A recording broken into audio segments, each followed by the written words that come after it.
अपने यहाँ कौन कौन से प्रेम आख्यान है, हमें उदाहरण से याद रखना। उदाहरण उदाहरण में नंबर 1 पर हमें याद रखना है बिंजा और सोरठ। क्या याद रखना है? बिंजा सोरठ। जो मुख्य मुख्य प्रेम कहानियां हैं राजस्थान में, उनके बारे में थोड़ा थोड़ा आपको जानना है। बिंजा सोरठ, इसमें हमें सबसे पहला इतना याद रखना है, नायक कौन है? नायक है बिंजा। नायक का नाम है बिंजा। और बिंजा में हमें याद रखना है कौन? गिरनार शासक खंगार का बांजा। गिरनार गुजरात में एक जगह पड़ती है। गुजरात शासक खंगार का बांजा। खंगार का बांजा। नायक का नाम याद रखना, खंगार का भांजा। और दूसरा हमें याद रखना, नायिका कौन है? नायिका है सोरठ। नायिका सोरठ। नायिका है सोरठ।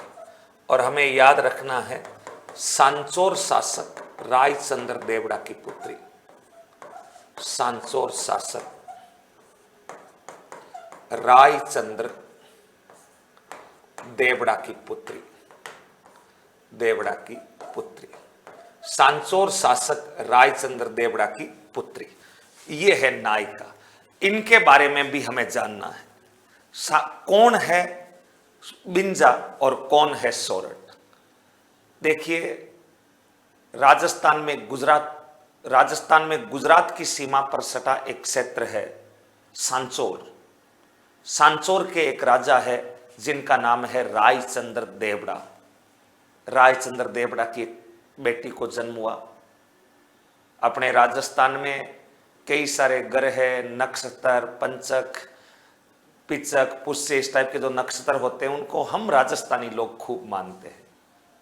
वास्तविकता में देखा जाए तो हमारी मूल जो पारंपरिक संस्कृति है उसको अगर सबसे ज्यादा कोई बचा कर रखने वाला प्रदेश है तो वो प्रदेश हमारा राजस्थान प्रदेश है।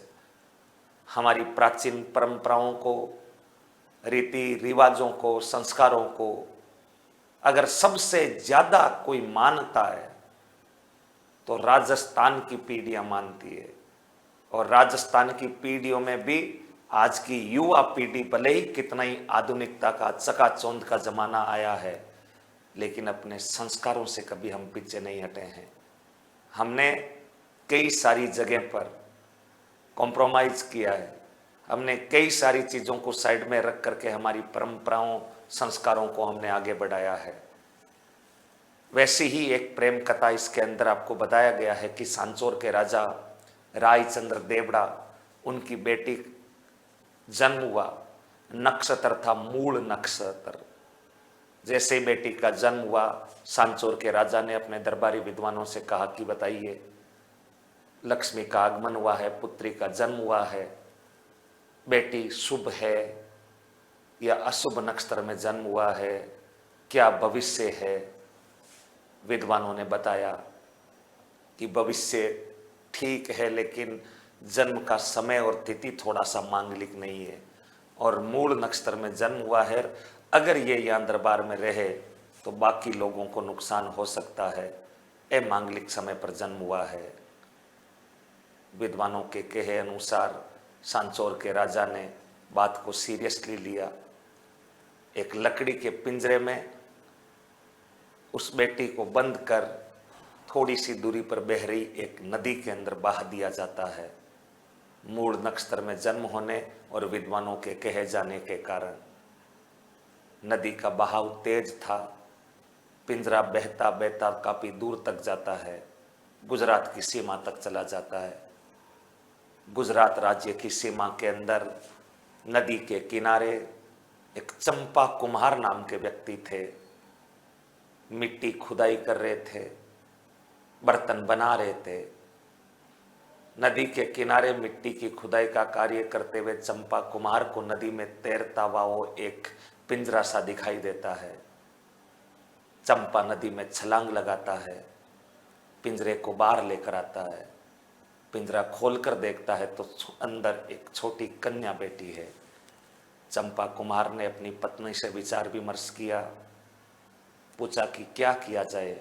लड़की को वापस नदी में बहा दिया जाए या इसका लालन पालन कर दिया जाए। पत्नी ने कहा कि न लड़की को बहाया नहीं जा सकता, लालन पालन किया जाएगा। चंपा कुमार के घर पर उस लड़की का लालन पालन होता है। लड़की थोड़ी सी बड़ी होती है, नाम रख दिया जाता है सोरठ। गुजरात साइड वाले सीमावर्ती क्षेत्र का नाम ही था सोरठ, तो नाम कर दिया सोरठ। सोरठ 10-12 साल की हो जाती है। बेहद खूबसूरत और रूप की धनी सोरठ सुलक्षणा है, 36 गुणों से संपन्न है। धीरे धीरे वक्त बीतता गया, सोरठ 14-15 साल की हो जाती है। सुंदरता में कोई मुकाबला नहीं, चांद भी फीका नजर आए सोरठ की खूबसूरती के आगे। वक्त बीता, एक दिन का समय है। गिरनार का राजा खंगार अपने भांजे बिंजा के साथ आखेट खेलने अर्थात शिकार करने के लिए निकलते हैं। शिकार करते करते वो उस गांव में पहुंच जाते हैं जिस गांव में वो सोरठ का लालन पालन चंपा कुमार के घर हुआ। बिंजा की नजर जैसे उस सोरठ पर पड़ती है, बिंजा पहली नजर में मुस्कुराने लगता है, दिल मचलने सा लगता है। प्रेम की प्रारंभिक स्टेज शुरू हो जाती है। बिंजा उसे देखता ही रहा। खंगार ने जब देखा कि बिंजा का ध्यान कहीं दूसरी तरफ है, खंगार ने भी ध्यान लगा के जब सोरठ को देखा तो खंगार भी उस खूबसूरती से अछूता नहीं रहे और राजा खंगार भी उस खूबसूरती पर मोहित होने लगते हैं। बिंजा और खंगार सोरठ का लालन पालन करने वाले चंपा कुमार के पास जाते हैं और राजा खंगार ने सोरठ का विवाह खुद के साथ करवाने का प्रस्ताव रखा, लेकिन चंपा कुमार ने इसे नकार दिया। उदास थे खंगार और बिंजा। बिंजा स्वयं विवाह करना चाहता है, इधर मामा भी विवाह करने की फिराक में है, लेकिन उत्तर नहीं था विवाह का। इसलिए दोनों मामा भांजा वहां से निराश होकर के निकल जाते हैं। इधर आप जैसे कुछ समझदार और मोजीज लोगों ने चंपा कुमार को समझाया कि राजा की नजर इस लड़की पर पड़ी है, आज नहीं तो कल विवाह वो करके मानेंगे, इससे अच्छा पहले ही सोरठ का विवाह किसी योग्य और धनवान व्यक्ति के साथ कर दिया जाए। उसी क्षेत्र में एक बेहद प्रसिद्ध व्यवसायी उद्योगपति रोड़ा बंजारा नाम के कोई व्यक्ति रहे थे।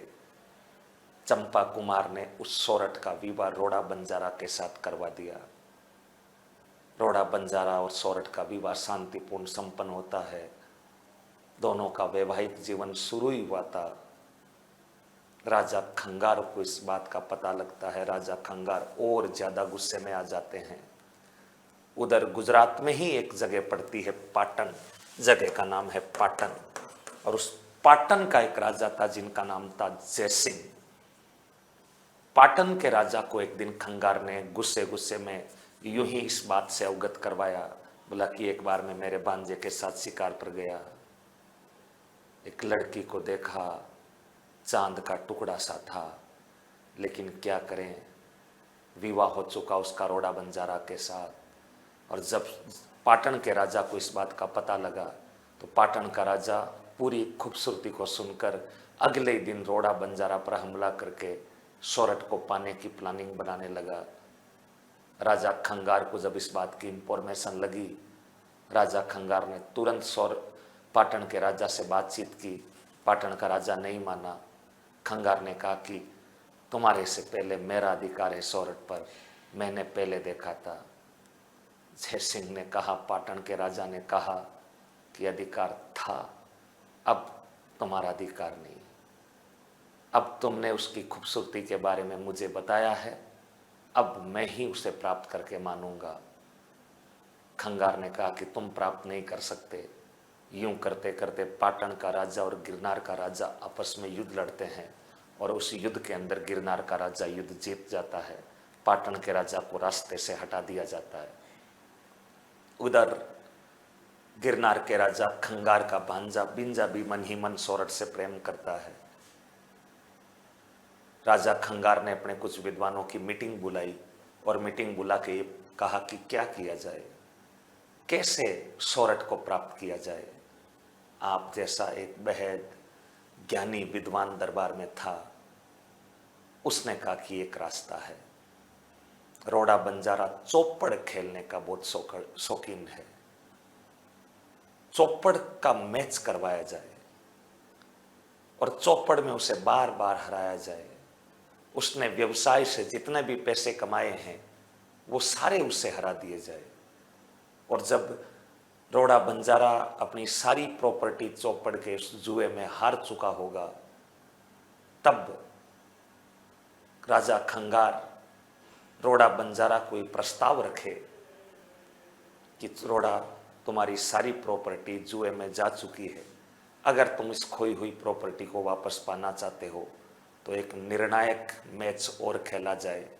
और उस निर्णायक मैच में रोड़ा बंजारा के पास पैसा तो नहीं है, लेकिन रोड़ा बंजारा को कहा जाए कि वो सोरठ को दांव पर लगा दे। अगर निर्णायक मैच में रोड़ा बंजारा राजा खंगार को चौपड़ में हरा देगा तो अब तक राजा खंगार ने रोड़ा बंजारा से जितनी भी प्रॉपर्टी जीती है वो सारी रोड़ा बंजारा के नाम कर देगा वापस। और अगर वो फाइनल निर्णायक मैच भी खंगार जीत जाए तो रोड़ा बंजारा को सोरठ राजा खंगार को देनी होगी, राजा खंगार से विवाह करवाना होगा। ये बात वो विद्वान राजा खंगार को कह रहा है। राजा खंगार ने कहा दैट्स ग्रेट आइडिया, इसे आज ही इम्प्लीमेंट किया जाए, आज ही रोड़ा बंजारा के पास ये प्रपोजल भेजा जाए। रोड़ा बंजारा के पास प्रस्ताव भेजा गया कि गिरनार का राजा खंगार आपके साथ चौपड़ के मैच खेलना चाहते हैं। रोड़ा बंजारा चौपड़ के बेहद शौकीन राजा रहे थे और रोड़ा बंजारा तुरंत प्रस्ताव को एक्सेप्ट करते हैं। गिरनार के राजा के साथ चौपड़ के कई मैच खेलते हैं और चाहे बेड लक कह दीजिए, दुर्भाग्य कह दीजिए, या राजा खंगार का दिमाग कह दीजिए, या सत्ता की ताकत कह दीजिए, कुछ भी कहिए, दुनिया परिणाम देखती है और चौपड़ के सारे उन मैचों के अंदर राजा खंगार जीतता है। रोड़ा बंजारा का कमाया हुआ सभी धन उस चौपड़ में चला जाता है। रोड़ा के पास कुछ भी नहीं बचाता, ज्यादातर पूंजी वो चौपड़ में हार चुके थे। हारने के पश्चात राजा खंगार ने रोड़ा को प्रस्ताव दिया कि देखो रोड़ा, दुर्भाग्य है तुम्हारा कि तुम सारे मैच हार रहे हो, मुझे भी दुख है, बनावटी दुख है, लेकिन रोड़ा को तो माहौल बनाना ही पड़ेगा। इसलिए राजा खंगार प्रस्ताव दे रहे हैं कि रोड़ा, तुम्हारे साथ में एक लास्ट मैच खेलूंगा, लेकिन मेरा एक प्रस्ताव तुम्हें मानना होगा। ये लास्ट और निर्णायक मैच है, धन संपदा तुम्हारे पास है नहीं, सोरठ को दांव पर लगा दो। अगर जीत गया मैं तो मुझे सोरठ को देना होगा, और अगर हार गया मैं तो अब तक जितनी भी तुमने प्रॉपर्टी, पैसा, धन संपदा गंवाई है वो सारी मैं इस मैच में तुम्हें वापस कर दूंगा। रोड़ा के पास कोई ऑप्शन भी तो नहीं था। रोड़ा ने चौपड़ में सोरठ को दांव पर लगा दिया, मैच खेला गया, उसमें भी रोड़ा बंजारा हार जाता है, राजा खंगार जीत जाता है। शर्त और वादे के मुताबिक सोरठ का विवाह राजा खंगार से हो जाता है। सोरठ और राजा खंगार का वैवाहिक जीवन शुरू होता है। 4-5 महीने ही हुए थे कि राजा खंगार के राज्य में अकाल गिर जाता है। अकाल गिरने के बाद प्रजा दुखी थी। विद्वानों ने राजा खंगार को कहा कि एक बार राज्य का भ्रमण करके आए, वहाँ की जनता के सुख दुख के बारे में जाने, उनको राहत पहुँचाने का कार्य करे। राजा का धर्म होता है और इस मामले में अक्सर हमारे राजाओं ने खूब अच्छा काम किया है, प्रजा के सुख दुख में वो भागी बने हैं। और राजा खंगार ने तुरंत कहा कि मैं कल से ही राज्य के भ्रमण पर निकलूंगा, अकाल से पीड़ित लोगों के हालचाल जानूंगा। पूरा प्लान सेट कर दिया गया। सोरठ से मिलते हैं राजा खंगार और ये कहते हैं कि मैं कुछ ही दिनों में वापस लौट कर आऊँगा, तब तक तुम इन महलों में आराम से रहना, तुम्हारे लिए सेवक सेविकाओं की व्यवस्थाएं हैं, किसी प्रकार से उदास नहीं होना, हमेशा ये चांदनी का जो चांद सा चेहरा है ये मुस्कुराते हुए रहना। इंतजार करना, मैं लौट करके आऊँगा। राजा खंगार राज्य की भ्रमण यात्रा पर निकल जाते हैं। बिंजा जो कि दरबार में ही था, धीरे धीरे मुस्कुराहट देता है और बिंजा और सोरठ में एक दूसरे से प्रेम हो जाता है। साथ जीने मरने की कस्में खाई जाने लगी, अथाह प्रेम किया जाने लगा। साथ में खाना पीना, बैठना, बातचीत करना, प्रेम की सारी उन रस्मों को निभाया गया। सोरठ भी खुश है, चेहरे पर चमक और बढ़ती जा रही है। बिंजा की खुशी का ठिकाना नहीं। 15-20 दिन का समय बीत चुका है। प्रेम में कब यह समय व्यतीत हुआ पता ही नहीं चला। एक दिन अचानक दोपहर को राज्य के भ्रमण को समाप्त करके राजा खंगार महल में आते हैं और महल की स्थितियों को देख करके उनके पैरों के तले जमीन खिसक जाती है। बिंजा और सोरठ एक महल के बाहर बैठे हैं, एक दूसरे का हाथ प्रेम से थामे हुए हैं। प्रेम की तमाम उन रस्मों को निभाते हुए दोनों के चेहरे पर मुस्कुराहट है। राजा खंगार इस दृश्य को देखकर हतोत्साहित हो जाते हैं, गुस्से में आ जाते हैं, अपने कमर से कटार तलवार को निकालते हैं और गुस्से में अपने भांजे बिंजा की तरफ बढ़ते हैं।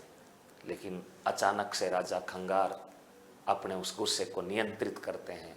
मन ही मन सोच रहे हैं कि अगर बिंजा पर हमला किया गया, बिंजा को मार दिया गया, कल को ये बातें बनेगी कि इस प्रकार का मैटर हुआ था, तब भांजे को मार दिया गया। इसलिए मारना इस समस्या का समाधान नहीं है। राजा खंगार ने तुरंत बिंजा को प्रदेश छोड़ने का आदेश दे दिया गया। राजा खंगार का आदेश पाकर बिंजा प्रदेश छोड़ के चला जाता है। राजा खंगार सोरठ पर भी गुस्से में है। उन्हें 4-5 ज्ञान की बातें बताई जाती है, बोला कि ये क्या है, वो क्या है। सोरठ भी मेरी तरह सीधी सादी रही थी। उन्होंने सीधा सा कह दिया कि देखिए राजा खंगार, आप गुस्सा करके, तनाव में आकर के, इरिटेट होकर के बिंजा को राज्य से निकाल सकते हो, बिंजा को मेरे दिल से नहीं निकाल सकते। बिंजा मेरे यहाँ कलेजे के सबसे नीचे वाले किनारे पर बसता है और मैं बिंजा से प्रेम करती हूँ, इसमें कोई दो राय नहीं। आप मुझे और बिंजा को मिलने दीजिए। इस प्रकार से किसी के प्रेम में अवरोधक बनना पुण्य का काम नहीं है, ये पाप का काम है और मैं बिंजा के बिना नहीं रह सकती। जब ये बातें कही गई, राजा खंगार और ज्यादा आवेश में आ जाते हैं। बिंजा से मिलने पर रोक लगा देते हैं। बिंजा को राज्य की सीमा में प्रवेश पर प्रतिबंधित कर दिया जाता है।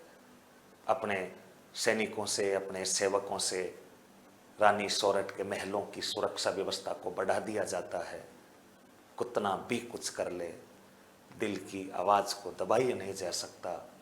बिंजा के जाने के बाद सोरठ ने खाना पीना, श्रृंगार करना सब कुछ त्याग दिया था। अगले 5, 7, 8 दिन के अंदर सोरठ दुबली पतली सी थी। वो रस भरा चेहरा, वो मुस्कुराती हुई आंखें, वो चमकता हुआ ललाट, सब कुछ फीका पड़ता हुआ नजर आ रहा था। सूख रही थी, तबीयत खराब रहने लगी। राजा सोरठ के समझाने के बाद, राजा खंगार के समझाने के बाद भी सोरठ के दिल से बिंजा की वो यादें और वो खूबसूरत बिताए गए पल निकल नहीं पा रहे थे। सोरठ उदास थी। राजा खंगार के दरबार में प्रसिद्ध संगीतकार वे उद्दा दमामी, सोरठ उद्दा दमामी को बुलाती और कहती कि उद्दा प्लीज कृपया करके मेरा ये मैसेज एक बार बिंजा तक पहुंचा दीजिए कि सोरठ तुम्हारा इंतजार कर रही है, सोरठ तुम्हारे बिना जी नहीं पाएगी, सोरठ तुम्हारे बिना प्राण त्याग देगी। बिंजा तुम सोरठ को अपने साथ लेके जाओ, सोरठ तुमसे बेहिम्मतियां प्रेम करती है। प्लीज उद्दा जी, ये मेरा मैसेज एक बार बिंजा तक पहुंचा दीजिए। उद्दा मुस्कुराया और उद्दा दमामी ने कहा कि इतना पवित्र संदेश ले जाना तो पुण्य का काम है और इस काम में मैं देरी नहीं कर सकता। मैं तुरंत ही ये मैसेज बिंजा तक पहुंचा दूंगा। संगीतकार उद्दा दमामी वहां से निकलते हैं। बिंजा को ढूंढकर बिंजा को मैसेज पहुंचाते हैं और कहते हैं कि बिंजा तुम्हारे बिना सोरठ जी नहीं पाएगी, कई दिनों से रोटी नहीं खा रही, श्रृंगार नहीं कर रही है, चमकता हुआ चेहरे की चमक फीकी पड़ती जा रही है। बिंजा तुम्हें सोरठ को वहां से निकालना होगा, सोरठ को अपने साथ रखना होगा। बिंजा स्वयं बेइंतहा प्रेम करता है सोरठ से, लेकिन बिंजा मजबूर है। सोरठ को निकाले कैसे? बिंजा का साथ देने वाला कोई नहीं है। राजा खंगार की सेना है, सिक्योरिटी गार्ड्स है, सुरक्षा कर्मी है। अकेला बिंजा सबसे लड़कर सोरठ को कैसे निकाल सकता है? बिंजा ने कॉमन सेंस का प्रयोग किया। पास में ही सीमावर्ती राज्य सिंध रहा था और उस सिंध राज्य के नवाब से बिंजा जाकर मदद मांगता है। सिंध के नवाब को कहा गया कि ऐसी ऐसी बात है, प्लीज आप मेरी हेल्प कीजिए, सोरठ को वहां से निकलवाने में मेरी मदद कीजिए, आपके पास सेना है। सिंध का राजा आपकी तरह बेहद सज्जन आदमी रहा होगा। तुरंत उसने बिंजा की मदद करने का ऐलान कर दिया। सिंध का राजा और बिंजा सेना लेकर गिरनार पर अटैक करते हैं। गिरनार के राजा खंगार को हराते हैं और बिंजा वहां से सोरठ को लेकर जैसे ही महल से बाहर निकलता है, सिंध के नवाब की नजर सोरठ पर पड़ती है। सोरठ की खूबसूरती का दीवाना सिंध का नवाब भी हो जाता है। सोरठ को सिंध का नवाब बंदी बना लेता है और प्रेम करने की कसमें खाने लगता है। सोरठ बार बार मना करती रही, बोला कि मैं बिंजा की हूँ, बिंजा के साथ ही रहना चाहती हूँ, मुझे इस प्रकार से प्रताड़ित ना किया जाए। लेकिन खूबसूरती के आगे सिंध का नवाब भी नतमस्तक था और उसने कहा कि नहीं, तुम सिर्फ मेरी हो, मेरी हो, मेरी हो, मेरी ही हो और मेरी ही होकर रहना होगा। सोरठ को बंदी बनाकर सिंध ले जाया गया। बिंजा संघर्ष करता रहा। बिंजा सिंध पहुंचा, सोरठ को बंदी बना लिया गया और बिंजा सोरठ को आजाद करवाने के लिए सिंध के नवाब और उनके सुरक्षा कर्मी, उनके सैनिकों से लड़ता है। लड़ता हुआ बिंजा वीर गति को प्राप्त हो जाता है। सोरठ को जब इस बात का पता लगता है तो सोरठ जैसे तैसे करके चुंगल से छूटती है, बाहर आती है और बिंजा के शरीर के साथ ही अपने प्राण भी त्याग देती है।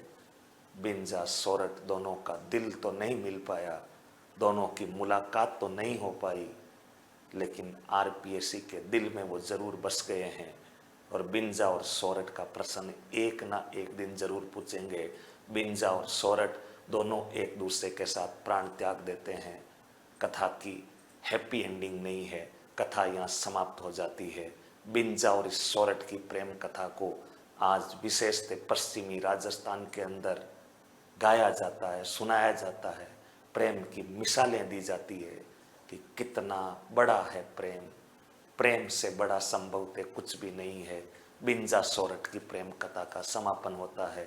बिंजा कहाँ का है तो हमें याद रखना है, गिरनार राजा गुजरात शासक जो है, गिरनार के राजा गुजरात के शासक खंगार का भांजा है और नायिका सोरठ सांचौर शासक रायचंद्र देवड़ा की पुत्री का नाम है। तो ये है भाई आपके बिंजा और सोरठ, गिरनार के राजा, बिंजा शासक खंगार का भांजा और सोरठ शासक रायचंद्र देवड़ा की पुत्री। बस इतना ही हमें याद रखना है।